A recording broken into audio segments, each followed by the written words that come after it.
একটা ইকুইটি আপনার বাড়িতে আছে $250,000, ওটা থেকে আপনার যে লোনটা নিবেন এটাকে বলে লাইন অফ ক্রেডিট। কেন আপনার কাছে ওই লাইনটা তৈরি করা আছে, আপনি ওখান থেকে ক্রেডিট নিচ্ছেন, লোন নিচ্ছেন। প্রথম বাড়ির হোম ইকুইটি ব্যবহার করে আপনি কিভাবে দ্বিতীয় বাড়িটি কিনবেন, ধাপগুলো কি কি? এই হোম ইকুইটির মানিটা কি তিনি দ্বিতীয় বাড়ির জন্য ডাউন পেমেন্ট হিসেবে ব্যবহার করতে পারবেন? যখনই আপনার একটা সেকেন্ড হাউস কিনবেন, আপনার সব ইনকাম ঠিক আছে, আপনি you are good qualify for second house, আপনার কোনো লাইবিলিটি নাই, আপনার ক্রেডিট স্কোর ঠিক আছে, কিন্তু আপনার কাছে ক্যাশ টাকা নাই। দ্বিতীয় বাড়ি কেনার ক্ষেত্রে প্রথম বাড়ির হোম ইকুইটি ব্যবহার করার বিষয়টি, কিন্তু তার আগে একটা জিনিস পরিষ্কার হওয়া দরকার, হোম ইকুইটি জিনিসটি আসলে কি, এটি কখন গুরুত্বপূর্ণ হয়ে ওঠে? খুব সুন্দর প্রশ্ন। হোম ইকুইটি লাইনে হচ্ছে যে আপনাকে আর কি বুঝতে হবে যে আমার হোম ইকুইটিটা কি। এক্সাম্পল, আপনি যদি 5 ইয়ার্স আগে 5 ইয়ার্স আগে একটা বাড়ি কিনছেন, সেটার দাম ছিল যখন কিনছিলেন তখন হচ্ছে 500,000।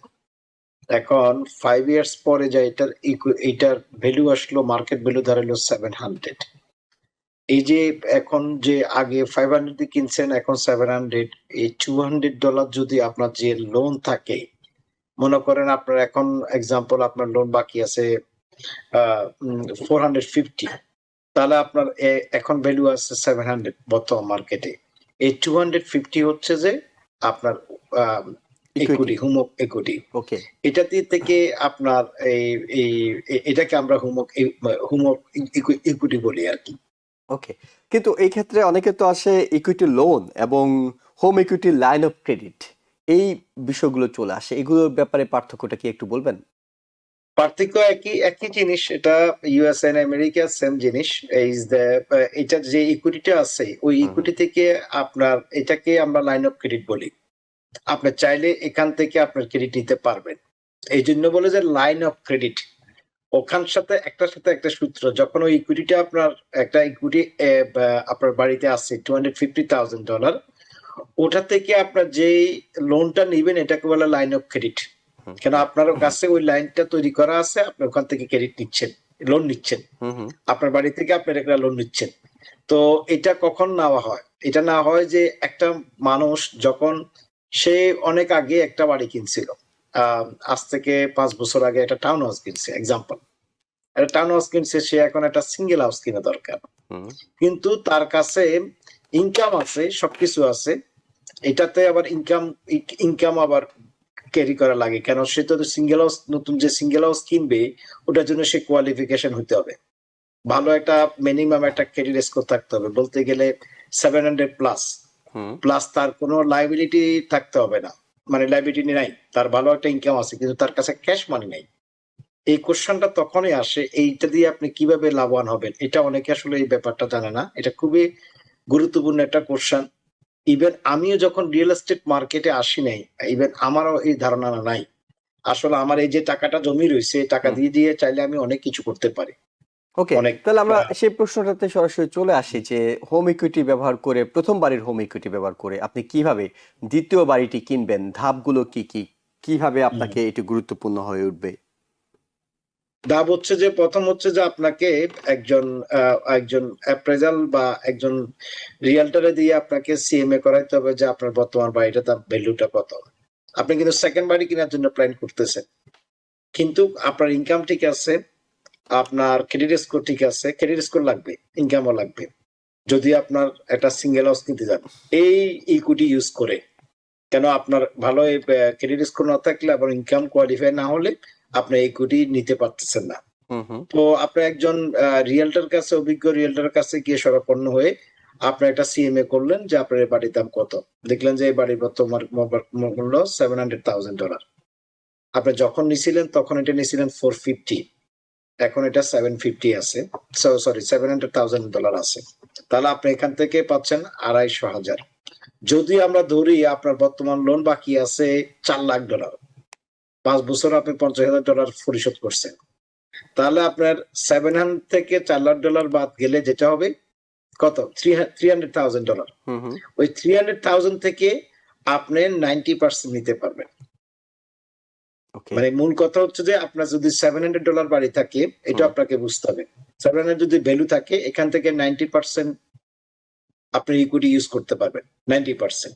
তো 90% ইকুইটি ইউজ যদি করি, তাহলে আমাদের 630 আমরা আমরা এটার ভ্যালুয়েশন ইউজ করতে পারতেছি। হুম। এটার ভ্যালুয়েশন আসলো 700, কিন্তু আপনি 90% এখান থেকে এটার ভ্যালুয়েশন ইউজ করতে পারবেন। তাহলে কত? 630 আপনার। তো আপনার লোন কত ছিল? 630 থেকে $630,000 আপনার লোন বাকি আছে 400,000 এক্সাম্পল। হুম। ঠিক আছে? তাহলে আপনার বাকি রইল কত? আপনার প্রায় 400,000 যদি হয়, যেটা কি 300,000। আপনার যদি 400,000 যদি লোন বাকি থাকে, হ্যাঁ, ওই 300,000 আপনি ইউজ করতে পারবেন আপনার এই সেকেন্ড বাড়ি কেনার ক্ষেত্রে। ওকে। এখন আপনি কত ইউজ করবেন সেটা আপনার আপনার কোয়ালিফিকেশনের উপর নির্ভর করবে। তার মানে আপনি বলছেন 90% সেটির ব্যবহার করা যাবে হোম ইকুইটির। না, আপনার যে বাড়ির যে অ্যাপ্রেস ভ্যালু হুম আসবে হুম 700,000, হুম। ওটা থেকে 90% আপনার আপনার ইউজ করতে পারবেন। ওখান থেকে 90% ইকুইটি নিতে পারবেন। তো ওকে। এখন আপনার অ্যাপ্রেস ভ্যালু আসলো যে 700। হুম তো হুম 90% যদি ধরেন, তাহলে এটার ভ্যালুয়েশন নিতে পারবেন 630। হুম। 630 থেকে আপনার আগে মর্গেজ কত বাকি ছিল? আগে মর্গেজ বাকি ছিল $500,000। তবে এখন আপনার এই 630 থেকে $500 আপনি মাইনাস দেন। ওকে। এখন তাহলে আসলো যে $130,000। এই $130,000 আপনি ইউজ করতে পারবেন। এটাকে বলে home equity line of credit. ওখান থেকে আপনি ক্রেডিট ধার নিলেন। অনেকটুকু একেবারেই মানে অঙ্কর মাধ্যমে অনেকটুকু পরিষ্কার হয়েছে না আশা করি দর্শকরা। আমরা আপনার কাছে এরপর যেটি জানতে চাই, এই হোম ইকুইটির মানিটা কি তিনি দ্বিতীয় বাড়ির জন্য ডাউন পেমেন্ট হিসেবে ব্যবহার করতে পারবেন নাকি সেটি পারবেন না? উনি যেটা মন চায় সেটা করতে পারবে। এটা ওনার টাকা। ওনার জাস্ট উনি এটা একটি সেকেন্ড লোন হচ্ছে। হুম। উনি যখন এই ক্রেডিটটা নিচ্ছে ওনার ওই প্রথম বাড়ি থেকে, এটা আরেকটি লোন হচ্ছে। তো এটা থেকে প্রথম বাড়ির যে ওনার যে পেমেন্ট, ওটা তো অনেক আগে নিছে 2.5%, 3%। হুম হুম। কিন্তু এটা বর্তমান যে কারেন্ট যে রেট, এই যে $130,000 উনি উনি নিচ্ছে, কারেন্ট বর্তমান রেট ইয়া থেকে ইন্টারেস্ট রেট থেকে একটু বেশি থাকে। ওই ইন্টারেস্ট রেটের উপর উনি টাকাটা নিবে। হ্যাঁ, আপনার কোশ্চেন আসছে। এখন এই টাকা দিয়ে উনি যেটা মন চায় সেটা করতে পারবে। এটা ওনার টাকা। ওকে। উনি ওটাতে ডাউন পেমেন্ট ইউজ করতে পারবে। উনি এটাতে ক্লোজিং কস্ট ইউজ করতে পারবে। উনি বলে যে $130,000 নিছে, কিন্তু ওনার বাড়ি কিনতে লাগছে যে $80,000। ওকে। হ্যাঁ। আর বাকি কত $50,000 উনি চাইলে পরবর্তীতে উনি বাড়ি কিনে ওটাকে রিমডেল হিসাবে ইউজ করতে পারবে। আচ্ছা, মূল কথা হলো যে মানে এই $130,000 ওনার বাড়ির টাকা। বাইরে কোনো কাজে ব্যবহার করতে পারবে না তিনি। তার সন্তানের স্টুডেন্ট লোন না, কিংবা যেটা মন চায় সেটা করতে পারবে। সে টাকা নিচে, আচ্ছা। এটা তার টাকা। সে যদি চায় তার গ্রোসারি শপ কিনবে, হুম তার হুম এক কিনবে, এটা তার টাকা। সে তো লোন নিচ্ছে হুম এক হুম। প্রকার। টাকাটা তার, কিন্তু সে ব্যাংক থেকে প্রক্রিয়াধীন লোন নিতে হচ্ছে। সে তো সরাসরি নিতে পারবে না। এটা আবার যেকোনো মুহূর্তে সে পরিশোধ করলে এখান থেকে সে মুক্ত। ওকে। এটার সাথে মূল বাড়ির লোনের সাথে কোনো সম্পর্ক নেই। সম্পর্ক নাই, কোনো সাংঘর্ষিক অবস্থা নাই। যদি কোনো কারণে এই টাকা উনি ডিফল্ট হয়, হুম হুম উনি কোনো কারণে এই টাকা না দিতে পারে, তাহলে অনেকে প্রশ্ন আসতে পারে যে আমি দিতে পারলাম না।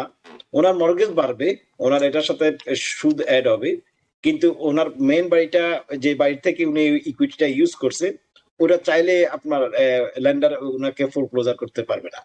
এটা খুবই গুরুত্বপূর্ণ প্রশ্ন। অনেকেই ভাবেন যে হ্যাঁ আমি এমনিতেই একটা বাড়ি কিনে মর্টগেজ দিতে হচ্ছে, একটু টানাটানির মধ্যে পড়ি, সেক্ষেত্রে আমি দ্বিতীয় আরেকটি বাড়ি কিনলাম এবং সেটির প্রথমবারে হোম ইকুইটি ব্যবহার করলাম, তাহলে আমার এই দ্বিতীয় বাড়ির ক্ষেত্রে কোনো সমস্যা হলে আমি কি দুটি বাড়ি হারাবো নাকি আসলে নো, আমার প্রথম বাড়িটা নো, আমার জায়গায় এটা থাকবে? এটার সাথে কোনো রিলেশন না। আর ব্যাপারটা হলো যে অনেকে ব্যাপারটা বুঝতেছে না। এটা ইজিলি সে তার মূলত এই টাকাটা কখন এই কোশ্চেনটা আসে যে home equity line of credit, এটা মূলত কোশ্চেনটা আসে যে আপনার যখনই আপনার একটা সেকেন্ড হাউস কিনবেন, আপনার সব ইনকাম ঠিক আছে, আপনি you are good qualify for second house, আপনার কোনো লাইবিলিটি নাই, আপনার ক্রেডিট স্কোর ঠিক আছে, কিন্তু আপনার কাছে ক্যাশ টাকা নাই। হুম হুম। ওই যে আপনার জমানো যে গুপ্তধন রয়েছে, ওই গুপ্তধন থেকে আপনার টাকাটা নিয়ে আপনি এখানে ডাউন পেমেন্ট দিয়ে আপনি সেকেন্ড হাউসটা কিনলেন। যখন আবার আপনার 6 মাস থেকে 1 বছর পরে অ্যাবিলিটি হইলো, আপনি যে $100,000 নিছেন, ওটা পরিশোধ করছেন, ওটা শেষ, ওখানে ক্লোজ। তাহলে তো আমরা এই আশাটা পূর্ণ হইলো। আপনি প্রাথমিকভাবে আপনার যে স্বপ্নটা সেটা পূরণ করতে পারেন। আপনার টাকা আপনি ধার নিলেন, আপনি কারো কাছে হাত পাতলেন না। মূল কথা হলো এটা। ওকে, এখানে আপনার একটা সমস্যা অনেকে মনে করছেন, সেটা হলো ইন্টারেস্ট রেট যদি বাড়ে তখন কি এই লোনের সংখ্যাটা কি বাড়ে? Good question. এটার ক্ষেত্রে ২ টা আছে। এটা হলো যে একটা এটা উঠানামা করে, হ্যাঁ? হুম হুম সেই ক্ষেত্রে না গিয়ে আপনি এটা যখন ওই 130,000 বা 150,000 বা $100,000 আপনি নিচ্ছেন, ওটা আপনি 30 ইয়ার ফিক্সড লোন হিসাবে নিবেন। তো এটা ইন্টারেস্ট রেট বাড়ুক কমুক ডাজন্ট ম্যাটার। যখন নিচ্ছেন সেটা যদি 8% ইন্টারেস্ট রেটে লক করেন, হ্যাঁ? হুম ওটা 30 ইয়ার ফিক্সড নিলেন। আবার এটাতে কোনো ফ্রি পেমেন্ট প্ল্যানটি নাই। বলতে গেলে আপনি যদি ১০০,০০০ যদি আর ৬ মাস পরে যদি আপনার কোনো কারণে ম্যানেজ হয়, আপনি ১০০,০০০ এর টাকাটা পরিশোধ করলে ডান। ওই লোন ক্লোজ হয়ে গেল। তাহলে আপনার কোনো ওই লোন রুকলো না।